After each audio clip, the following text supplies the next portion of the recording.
Hey guys, welcome back to The Readers. I hope you are having an amazing day. Let's get right into the stories. The first one is an entitled people story. About 3 years ago, I fulfilled a lifelong dream by purchasing 30 acres of pristine forest property that borders a state park. I'm not some wealthy tech mogul or anything like that. I'm just a regular guy who saved up for years to afford this slice of paradise. The property cost me most of my savings, but it was worth every penny for the peace and solitude it provides.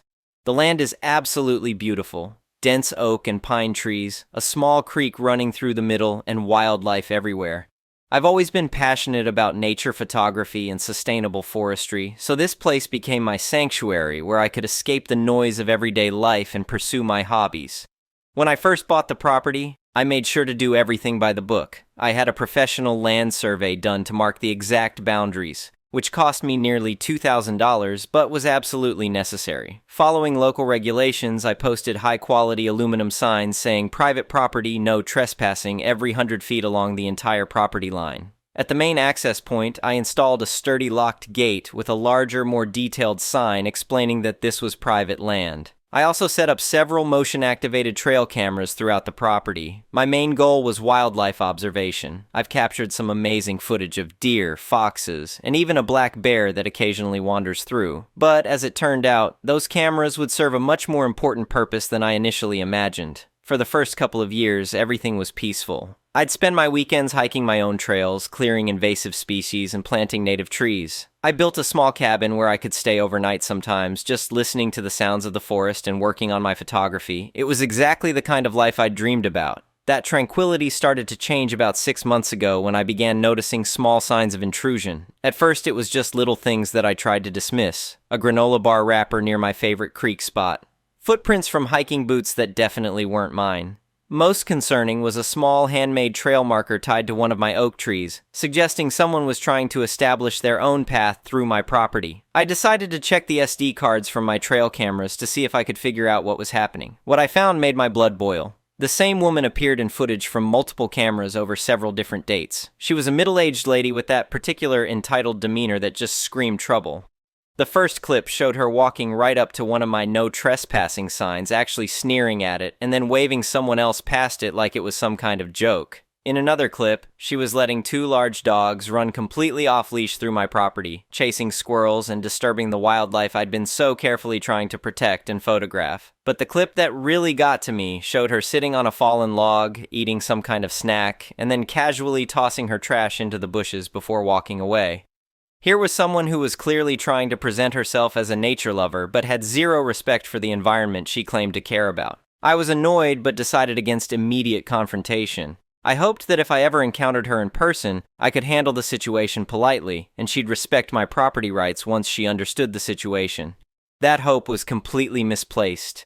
It was a beautiful Saturday afternoon in early fall when everything came to a head. I was doing some light trail maintenance, using a small handsaw to clear a birch limb that had fallen across one of my walking paths after a recent storm. It was peaceful work, the kind of meditative activity that had drawn me to this lifestyle in the first place. Suddenly, I heard footsteps approaching through the trees. Before I could even look up properly, a woman's voice cut through the quiet forest air like a chainsaw. "What do you think you're doing? You can't just come in here and cut down trees. This is a pristine, natural environment." I looked up to see the same woman from my trail camera footage standing about 20 feet away with her hands on her hips, glaring at me like I'd just committed some kind of environmental war crime. I carefully placed my handsaw on the ground to show I wasn't any kind of threat and responded as calmly as I could. "Hello there, I'm actually the owner of this property. This is private land and you're currently trespassing." She let out this dramatic scoff that probably could have been heard in the next county. "The owner?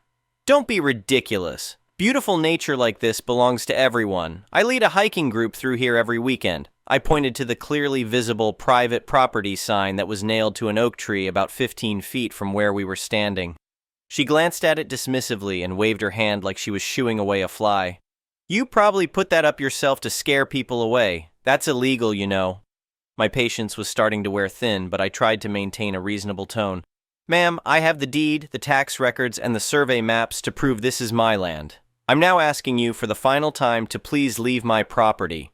That's when she completely lost it. Her face turned bright red and she whipped out her phone with this theatrical flourish that would have been funny if it wasn't so infuriating. "That's it, I'm calling 911. There's a hostile man here with a weapon, destroying the forest and threatening me." I couldn't believe what I was hearing. She was standing there on my property after weeks of documented trespassing, calling the police and deliberately lying about the situation. I realized things had just taken a very dangerous turn, so I pulled out my own phone and started recording the interaction for my own protection.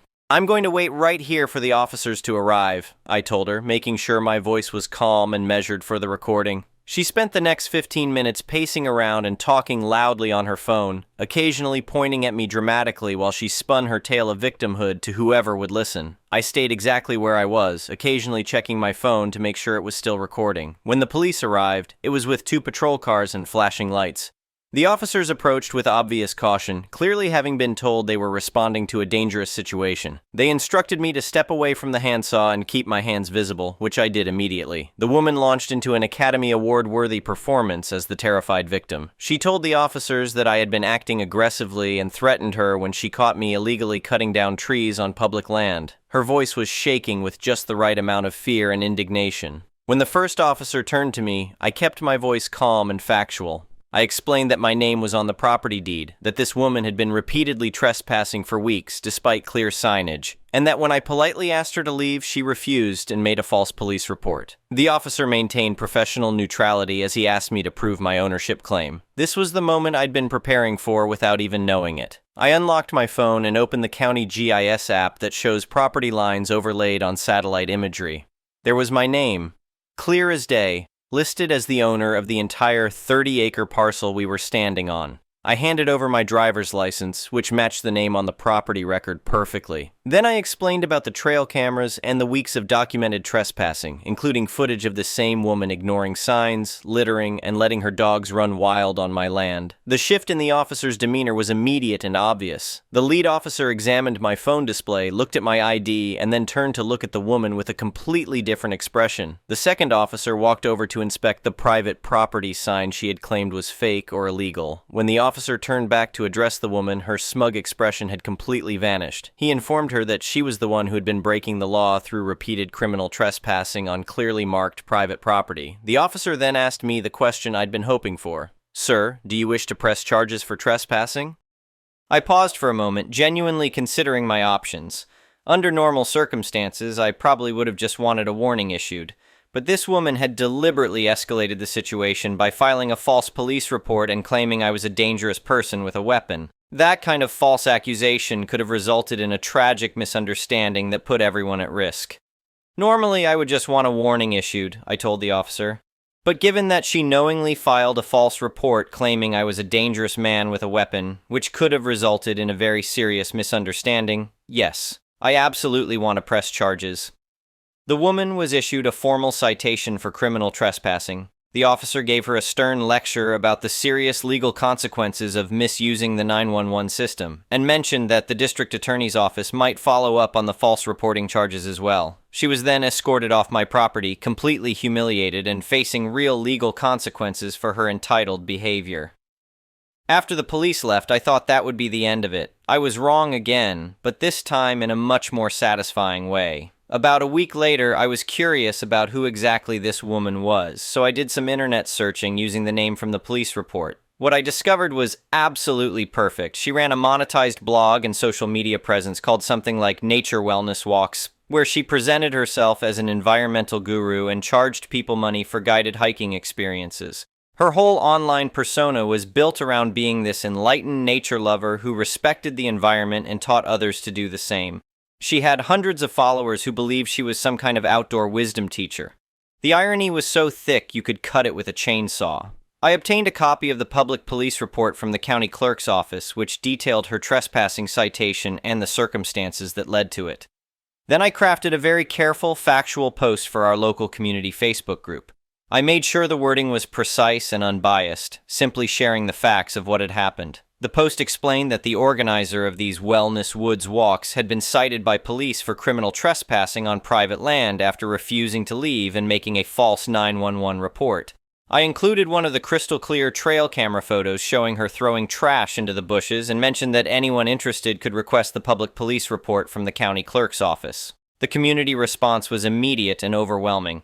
It turned out that several people had paid her money for what they now realized were guided hikes on private property without the owner's permission. Others had followed her blog and social media accounts, believing she was a genuine environmental advocate. Her blog and social media pages were flooded with comments calling out her hypocrisy. People who had paid for her services demanded refunds. Local hiking groups distanced themselves from her. Her carefully crafted online reputation crumbled under the weight of her own documented actions. Within a few weeks, her entire nature wellness business had collapsed. Her social media accounts went silent, and her website disappeared. The woman who had tried to claim moral authority over my use of my own property had been exposed as a fraud and a hypocrite by her own behavior. I also received numerous private messages from other local landowners thanking me for taking a stand against trespassing. Several people shared their own stories of dealing with entitled people who thought private property signs didn't apply to them. It became clear that by standing up for my rights, I had performed a broader public service for the entire community. The most satisfying part wasn't the revenge aspect, though. It was simply having my peace and quiet restored.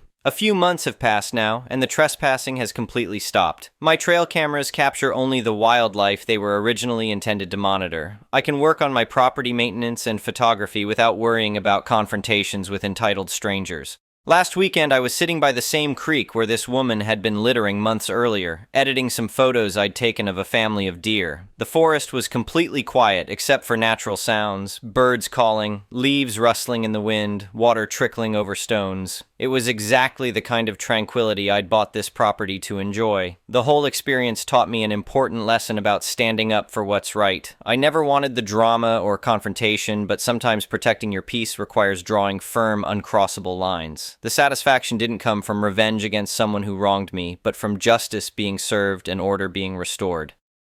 My property is posted, surveyed, and protected. The trail cameras keep watching, and most importantly, I can continue to enjoy the sanctuary I worked so hard to create, knowing that entitled people can't just take what isn't theirs without facing real consequences. The forest is quiet again, just as it should be. Update: 6 months later, the full consequences come to light. I thought my last post would be the end of this saga, but several people asked for an update, and honestly, the aftermath has been even more satisfying than I expected. A lot has happened in the past 6 months that I think you'll find interesting. First, the legal consequences for the trespasser turned out to be more serious than either of us initially realized. About 2 months after the incident, I received a call from the district attorney's office. Apparently, they had decided to pursue charges for filing a false police report in addition to the trespassing citation. The prosecutor explained that they take false 911 calls very seriously because they waste emergency resources and can put everyone involved in dangerous situations. She ended up pleading guilty to both charges and received 6 months of probation, a significant fine, and had to perform community service specifically related to environmental cleanup. The irony of someone who claimed to be an environmental advocate having to pick up litter as court-ordered punishment wasn't lost on anyone, but the real consequences came from the destruction of her online business and reputation. What I discovered through some of my new contacts in the local outdoor community was that her nature wellness walks scam was even worse than I initially thought. It turns out she had been charging people between $50 and $100 per person for what she called exclusive access to pristine wilderness areas. She wasn't just trespassing on my property. She was making money by bringing groups of paying customers to trespass on multiple private properties throughout the region. She had been doing this for over 2 years. Several other landowners came forward after seeing my Facebook post, reporting that they had also caught her leading groups through their private property without permission. One farmer told me she had been bringing groups through his pastures where he keeps livestock, which could have been extremely dangerous. Another property owner said she had found evidence of campfires on his land after her groups had been through. The State Park Service also got involved when they learned she had been advertising some of her walks as taking place in restricted areas of the actual state park. She didn't have any kind of permit or authorization to lead commercial groups anywhere, let alone in protected wilderness areas. Her former customers started a group chat to compare notes about what they had paid for versus what they actually received. Many of them realized they had been charged premium prices for basic hikes on land she had no right to access. Several people mentioned that she had encouraged them to ignore fake private property signs, telling them that beautiful nature belonged to everyone. The group of former customers ended up filing a class action lawsuit against her for fraud and false advertising. From what I heard through the local grapevine, the legal fees and settlement costs pretty much wiped out whatever money she had made from her illegal business. Her social media accounts never came back online. Someone told me she moved out of the area entirely, though I haven't confirmed that and honestly don't care enough to investigate further. On a more positive note, the whole incident led to some great connections with my neighbors and the local outdoor community. The county sheriff's department started doing more regular patrols of rural properties after several landowners reported similar trespassing issues. They even created an information sheet about property rights and trespassing laws that they distribute to hiking groups and outdoor clubs. I've become something of an unofficial resource for other landowners dealing with similar problems. I've helped 3 different neighbors set up their own trail camera systems and shared information about proper signage requirements. We've created an informal network where we share information about persistent trespassers and support each other in protecting our properties. The best part is that my property has remained completely peaceful since the incident. My trail cameras still capture amazing wildlife footage, but zero unauthorized human activity. I've been able to complete several habitat improvement projects and have documented some really encouraging wildlife population increases. Last month, I finally got footage of a mother bear with 2 cubs using the creek area regularly, which suggests they feel safe and undisturbed enough to establish it as part of their territory. I also captured video of a family of foxes that is denned somewhere on the property. These are exactly the kinds of wildlife interactions I hoped for when I bought this land. I did make one change to my property management approach. I installed a few additional trail cameras focused specifically on the main access points, and I check them more regularly now. I also added motion sensor lights near the gate area, not because I'm expecting more problems, but because the whole experience taught me the value of being proactive about property security. The overwhelming response from the community has been supportive. I've received messages from people thanking me for standing up to someone who is exploiting both private landowners and naive customers. Several people said my post inspired them to be more careful about who they trust for outdoor activities and to always verify that guides have proper permissions for their activities. One unexpected benefit has been connecting with other landowners who share my interests in conservation and sustainable forestry. We've started an informal group that shares resources and knowledge about habitat management, native species restoration, and wildlife photography. It's led to some great friendships and collaborative projects. Looking back on the whole experience, I'm glad I stood my ground despite the initial stress and confrontation.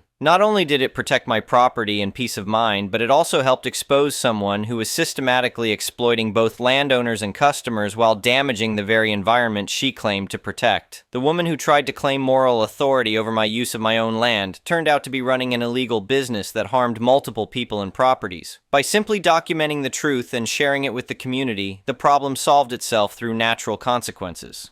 My advice to anyone dealing with similar issues is to document everything, know your rights, and don't be afraid to stand up for yourself. Most people respect clearly posted private property boundaries, but the few who don't will only stop when they face real consequences for their actions. The forest remains my peaceful sanctuary. The wildlife continues to thrive, and I can pursue my hobbies without worrying about entitled trespassers disrupting the balance I've worked so hard to create. Sometimes justice really does prevail when you stand up for what's right. The next one is a pro-revenge story. My dad died December 1st, 2022. He briefly lived with me before his passing after a long stint of being chronically ill for the past 15+ years. As his health declined, he relied more on my mom for things. Prior to this, she was never a great person and fully took advantage of his disability and mobility issues as he declined. For years, she claimed to be separated and divorced, talking to other men on the internet. She made claims many times she was going to move away and marry someone else. In addition, she took advantage of him financially. We tried every legal avenue we could find to have her kicked out, arrested, or force her out, but those attempts were met with responses that it was a civil matter and there was nothing that could be done. He made me durable POA and added me to all his accounts. This is a small portion of her abuse, but I promise her actions were no less than neglectful and exploitive. I'd tried for years to get my dad to move in with me, but he wasn't leaving the house he worked so hard to pay for. I brought him home on hospice the day after Thanksgiving and made sure his final days were the best they could be. After meeting with the funeral home to carry out his final wishes, I was told they required consent from my mother to allow me to cremate him. It was no surprise she initially told me no and only agreed after I allowed her to keep the Social Security survivor benefits, which would have been hers anyway. I wrote his obituary and left her out of it. There was not a single word or mention he'd ever been married or had a spouse. I didn't feel she deserved to be recognized or viewed as a grieving widow when she spent their marriage as a crappy spouse in person. She lost her mind, and there were many questions from friends and family alike. I've spent years in therapy working through maternal narcissistic abuse and believe if she didn't want me to talk about it, she shouldn't have done it. When people asked about it, I was honest about the years of abuse my father and I endured from her. I've completely ruined the public image and victim complex she spent years creating. I might be the villain in in this scenario, but I'd do it again in a heartbeat. The next one is a malicious compliance story. In light of all the generic AI slop trash this sub has been flooded with, I figured I'd give my MC story that I've been holding on to for a while. It's been many years since I worked for the company this relates to, but if you have any knowledge of the industry, then you know it's an acronym for My Ride. Being a private ambulance company, they acquired the contract to provide transport of patients to the hospital when they call 911. The city-county pays a flat rate in the contract to make sure that an ambulance responds and arrives on scene within 8 minutes and 59 seconds from the time of dispatch. On top of that, our company was allowed to bill the patient's insurance for the transportation and cost of treatment. Given our location, that is a pretty reasonable criteria. Per the contract, we were allowed to have 10% of our response times to be what was called late response, meaning we arrived on scene 9 minutes or later. This on-time versus late ratio was what we called compliance. 98% compliance were golden, 89% compliance. Emails started going out and phones started ringing. The thing is, we had to maintain daily compliance. We could have 0 compliance from midnight to 3 a.m., but as long as the compliance picked up and we met 90% or greater by midnight the end of the day, we were considered compliant. But here's the real kicker. Our management was the only entity responsible for reporting compliance to the county, and that means numbers were scrubbed and fudged upside down, left and right. They used special delays or exemptions that would drop the response times from the reports and consider them outliers, generally used for if an ambulance is delayed by a train crossing, construction, severe weather conditions, etc. But management abused these delays in their reports to maintain compliance. Now, being responsible for the safety and care of critically sick or injured people, you'd think that they would adequately staff the ambulances to handle the population of our service area and throw a little extra staff on top just to be safe and make sure they could handle anything that happens, right? Ha ha. No, they're trying to make money. If they can maintain compliance with less people, they did it. Hell, even if they couldn't make compliance, they'd use the delay exemptions to make it look like they were compliant. But it's not like anyone was auditing them anyways. We were simply understaffed. We constantly ran at what's called level 0, in which the level refers to the number of ambulances available to respond to calls. If corporate had their way, if you could run a level 0 constantly and still make compliance, we would be operating at peak efficiency, and the shareholders were happy. We were pressured to unsafely blow through stop signs and red lights, drive faster than reasonably necessary. Hell, even our supervisor taught us the trick of using the cruise control to bypass the speed limiter on our trucks. We were tired, overworked, and spent more time driving in high-stress environments than the DOT would ever even let truck drivers get close to. We complained to the union, we tried whistleblowing to the county, but nothing changed. We'd had it. The contract renewal was coming up. We had to be perfect with response times and look good so we could secure the next 4 years of service, but we all agreed. Enough was enough. We started following the laws regarding Code 3 driving, lights and sirens. We stopped at every stop sign or red light. We drove no faster than we deemed safe for conditions. We sandbagged the ever-living duck out of our response times and drove compliance straight into the ground. Unless the response was absolutely critical, every bellyache and stubbed toe, which was 90% of our calls, we took our reasonable, sweet-ass time getting there. The exemptions couldn't even mask the failure of our compliance. 2 weeks in and many meetings with supervision, they couldn't write us up for being safer, and they started to staff more ambulances to regain compliance in time for the end of the month. It lasted a while, but I sought out employment elsewhere and haven't looked back since. I miss the job, but not the company. The next one is an entitled people story. My sister herself is a terrible driver. I've spoken at length about how she'd drink and drive, how she's a lead foot, texts while driving, etc. She'd drive a minivan 70 in a 35 zone with kids in the car and say the kids loved it because it was like a roller coaster. She even scared her eldest son by driving so fast that his hat blew off and he didn't have his head out the window. He was scared to even open the window of other vehicles while riding with other people for a while. But my sister is just as bad as a ride-along, because she's either a backseat driver, gives terrible directions, drunk, or insults your driving. And for the record, I wanted to report her bad driving to the police. But my family went off on me for even having the idea, which is the only reason I never did. I currently don't know where my sister lives, or if she even has a car. She's a drug addict, not exactly swimming in money, and her eldest son is an adult now.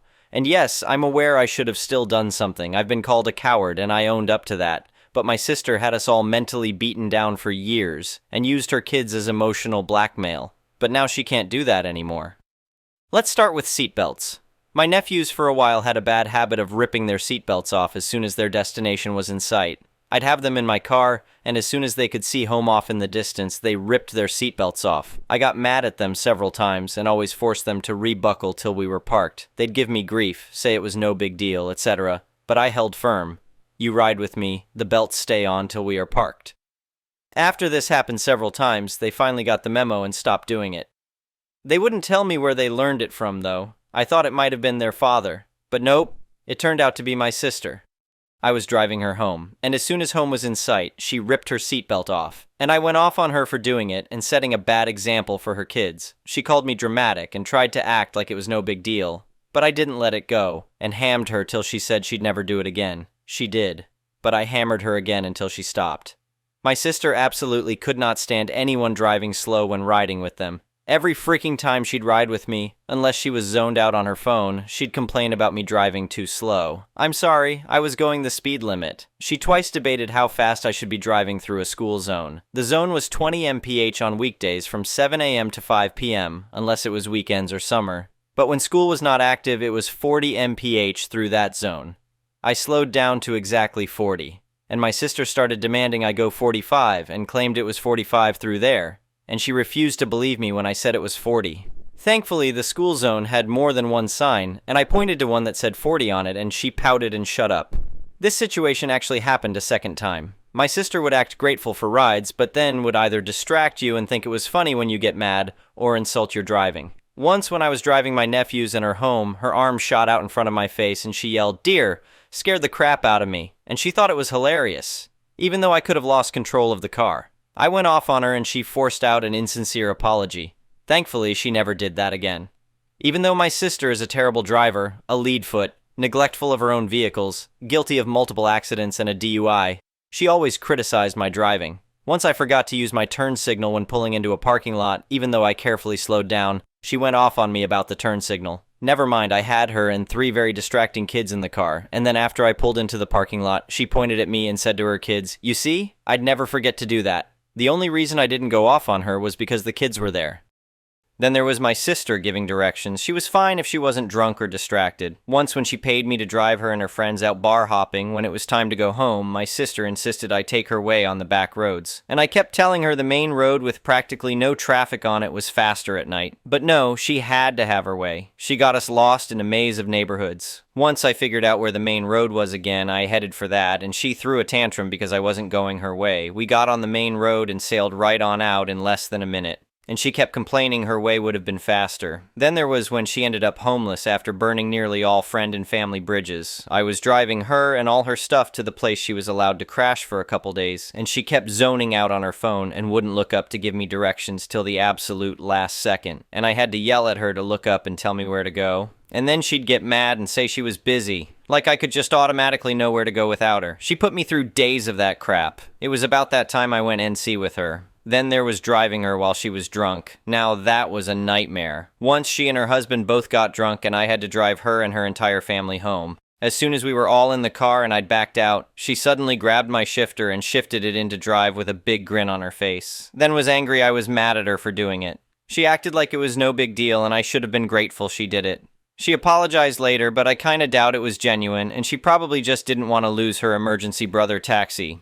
Then, of course, was her drunken backseat driving, which I explained in the above paragraph. And then there was the time she drove to work in the morning drunk. She worked 2 miles away at the time. She had to call me and beg me to come get her because her boss was sending her home since she showed up drunk and her boss wasn't letting her drive herself back.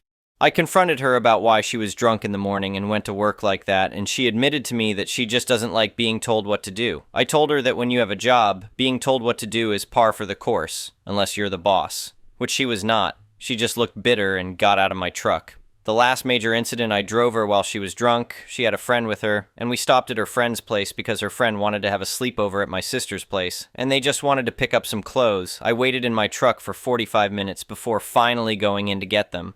I caught them sitting on the floor with a bottle of booze, and my sister looked up at me like she'd just been caught by a parent. They just decided to get more wasted while I was waiting for them. My sister couldn't even tell she wasn't at home and kept talking about the carpet. I had to forcibly drag her out and throw her in my truck and buckle her myself. Then on the way home, she unbuckled to have a slapping play fight with her friend in the back seat, climbed over the center console, shoved her butt in my face, and then literally got stuck between the back seat and center console. So I had to pull her out. And then she kept trying to walk to the road and say home was that way, so I had to drag her into her trailer, throw her onto her bed, and tell her I was done before going home. I went off on her the next day and made her and her friend reimburse me for wasted gas of letting my truck idle for nearly an hour waiting for them. Then there was the crap my sister would say while drunk. She used to pay me to drive her out to bars, and she'd say we'd be out by 10 or 11 and would somehow push it to 1 a.m. She has no consideration for being on someone else's time and acted like I was a killjoy for wanting to go home. But on one of the last times I drove her to a bar before she had her boyfriend take over, she suddenly started bawling while wasted and literally told me she was just waiting for our mother to die, and no one would be playing Ozzy at her funeral.